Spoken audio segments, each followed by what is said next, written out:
Recurring theme as we progress from section to section and chapter to chapter is the relationship between functions and graphs. And it is the case that we can actually put functions and graphs into certain categories or families.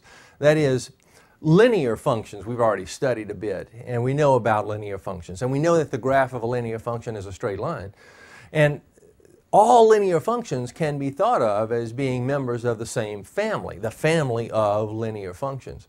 And we can use a representative example of a linear function and kind of examine it and know some aspects of all linear functions just by examining one. Now, in this section, we're going to do that for a number of different families of functions. We're going to talk about the function in a degenerate form and certain characteristics of the graph associated with the function.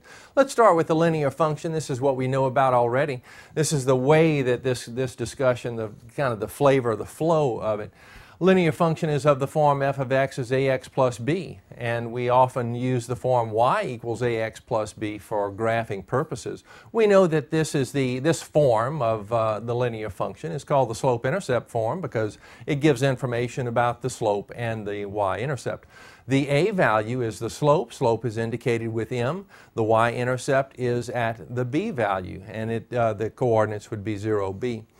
The domain generally of a linear function, if it's not otherwise limited in some way, is all real numbers. The range is all real numbers as well, except in certain particular cases.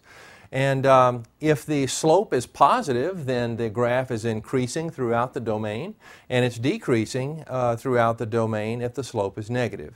The slope is 0 if the function is a constant function. Well, we talked about manipulations on linear functions, and here's one of them, and this is just a revisit of something I think that we've probably had before. But let's suppose that f of 1 is 3 and f of 4 is 0, and we'd like to find the equation associated with this information about the graph. Well, what does this information tell us? Well, if f of 1 is 3, then it means that here are the coordinates of the point described here. It means that the point 1, 3 is on the graph, and this tells us that the point 4, 0 is on the graph. Now, if we have the coordinates of a couple of points, we should be able to generate the equation of the line that goes through these 2 points, and we use for that purpose the point-slope form. Now, the point-slope form requires that we have information about a point. We got a couple of points, and we have information about a slope. Well, gee, we don't have any slope information here. So we have an abundance of information about points, but no information about the slope. But we can certainly find the information about the slope because we can use our slope formula, you see, and plug this information in. Now, once we write this down, and this is what should come to mind every time we are requested to generate the equation of a line, we just write this down and we say, what do we need in order to use this? Well, we need the information about the slope and we need the coordinates of a point. Now, the information about the slope, well, let's go out and find that. We kind of slide out to the side and we use the slope formula. Now, notice difference in y components over difference in x components, and these two, this xy pair are related to one another, that xy pair is related to one another. So we take the difference in y's. Let's say I'm just using the first point minus the second point, sort of in numerator and denominator. So it's 3 minus 0 for the y values and 1 minus 4 for the x values. And simplifying, we find the slope to be -1. So we slide back over here. The slope then is -1. And then we plug in values, the coordinates of a point, for the x subscript 1, y subscript 1. And we can use either one of these, it turns out, and it'll end up the same. Well, I have chosen to use this first one, so x is 1, y is 3. So x sub 1 is the 1, and the y sub 1 is the 3. So we have this, and now all we do is evaluate or simplify just a little bit. Now, here is one form of the equation of the line that has these two as points. We could write this as f of x is equal to -x plus 4. We could rewrite this in an equivalent form as x plus y equals 4 if we want to. So there are a lot of ways to illustrate this same function or this same equation associated with that graphical information. Here are a couple of special situations involving linear functions. One of them is a constant function, and an example would be f of x is equal to 3. Now, we could think of this as y equals 3, and we know that under that circumstance we have a horizontal line. Here's the graph, and we think about it like this. Gee, if y equals 3, y is a vertical distance, so a vertical distance of 3 is associated with every x. There's no x in here to affect anything having to do with x. So for every x, the y value is 3. So for this x, y is 3. For that x, y is 3. For this x, y is 3. No wonder we have a horizontal line. And under this circumstance, when we start to talk about domain and range and all of those kinds of things that we talked about before, the range is kind of peculiar here. We said before that generally with linear functions, the range is all real numbers. Well, with this particular linear function, the range is simply 3, y equals 3. And the slope we see is 0. Another linear function of particular note is the identity function. It is f of x equals x, or simply y equals x. And a table of values would reveal that for coordinates, the two components, the two coordinates of every point are going to be identical. For if x is 3, y is 3. If x is negative 5, y is negative 5, and so on. So the graph looks like this. This line has a slope of 1, and the y-intercept is at the origin. Here's another family of functions. The squaring function is the kickstarts all of the quadratic functions. It's the most degenerate quadratic function. It would be y equals x squared. Here's an illustration of the graph. And we can talk about things like domain and range, intercepts, and where it's decreasing and increasing and all of that kind of thing. We can see that the domain would be all real numbers. The range would be, let's see, y values that are greater than or equal to 0, it looks like here from looking at the graph. And that's the easiest way to identify domain and range, I think.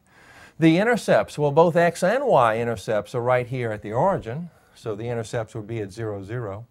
The function is decreasing. Now, when you think about decreasing and increasing, you think in terms of left to right. But from left to right, the graph is decreasing in the interval from negative infinity all the way to 0. And then from 0 to infinity, it's increasing. So it decreases and then increases. There's a line of symmetry that appears in this graph, and the line of symmetry is the y-axis here. The minimum point on the graph is at the origin. It's also called the vertex of the parabolic curve. All right, so we can examine all of these kinds of things involving all of the degenerate forms of these families of functions. Here's the cubic function, and notice its graph. Now, let's talk about some peculiarities in the cubic function. We can talk again about domain and range. The domain, all real numbers. The range, all real numbers. What about increasing and decreasing? Wow, well, we're increasing from negative infinity to here. Oh, we're also increasing out here. So the cubic function is increasing throughout its domain. And in terms of symmetry, remember that the idea of symmetry, this function is symmetric with respect to the origin, it turns out. Now, there's no minimum point here, so we don't talk about that. Intercepts now, both the x and y intercepts are once again at the origin. Here's the square root function. F of x is the square root of x, and here is its graph. And once again, domain and range, well, let's see. The domain would be the x values of x that are on the graph would be x values that are greater than or equal to 0. And the range, well, again, the y values that are greater than or equal to 0. So that's domain and range. And we have an increasing graph throughout its domain. From here on out, it continues to increase. And we don't have a symmetric quality here. We do have a minimum point, and it's at the origin. And the origin also turns out to be the x and y intercepts. The reciprocal function is a curvy kind of graph, and it's kind of split into two parts. Looks like this. And we see that the graph is, well, let's talk domain and range first. For the domain, for the values of x, all values of x are defined except 0. And no wonder, this fraction becomes undefined when x is 0. So we would say that the domain would be all real numbers except 0, or some variation on that, that kind of idea. For the range, it's the same notion. The range values, well, all y values appear on the graph except the y value of 0. For increasing and decreasing, well, let's see, in the interval from -infinity to 0, but not including the 0, the graph is decreasing. And from, let's see, from 0 to +infinity, oh, it's also decreasing. So it's decreasing in both of its parts. We might not want to say that it's continually decreasing because it's not a continuous graph, but it is decreasing from left to right in both parts. The intercepts are rather interesting. Do we see any intercepts here? No, there are no x or y intercepts on this graph. Kind of a peculiar situation. This is called a step function, and it's called a step function because of the appearance of the graph. Graph kind of looks like stair steps. And it's the greatest integer function, and this is just the most degenerate example of the greatest integer function. There are other step functions, by the way. The greatest integer function is the best known of that of the family of step functions. But this means the greatest integer in x. That's what this means. And if you were making a table of values and plugging in points, you might wonder, gee, how do we get a graph that looks like this? Well, think about a table of values, and I'll just sketch a few of them here. For, let's say 1.2. What's the greatest integer in 1.2? Oh, it's 1. What's the greatest integer in 1.5? Oh, it's 1. You see, so for an x value of 1.2, we go up to 1. For an x value of 1.5, we go up to 1. For an x value of 1.8, we go up to 1. And then when we get to the number 2, we jump up to the greatest integer, 2. And then at 2.1, we still go to 2, and so on. You see, so that's the idea. And graphically, it's interpreted this way. It's at 1.2, it goes up to 1. At 1.5, it goes up to 1. 1.8, it goes up to 1. At 2, it jumps all the way up here to 2. You see, and the little open little circles right here indicate that the graph is not defined at that point. Gee, the definition of that point is up here. You see, so that's the idea. So that's why it has this stair-step appearance. Another family of functions would be those functions that are defined in pieces. They're called piecewise defined functions. And here is an example of one. I can't say that this is the most degenerate kind because it kind of doesn't fall into a category like that. But the function is defined in pieces, and it's saying that, okay, here is the definition of the function when x falls into a particular interval. And here is the definition of the function, here's how we graph it, when x falls into this other region, this other interval. So when x is less than or equal to 1, here's how we're going to define it, and here's how the graph is going to behave. And we're going to define it differently on this interval, and here's how the graph is going to behave.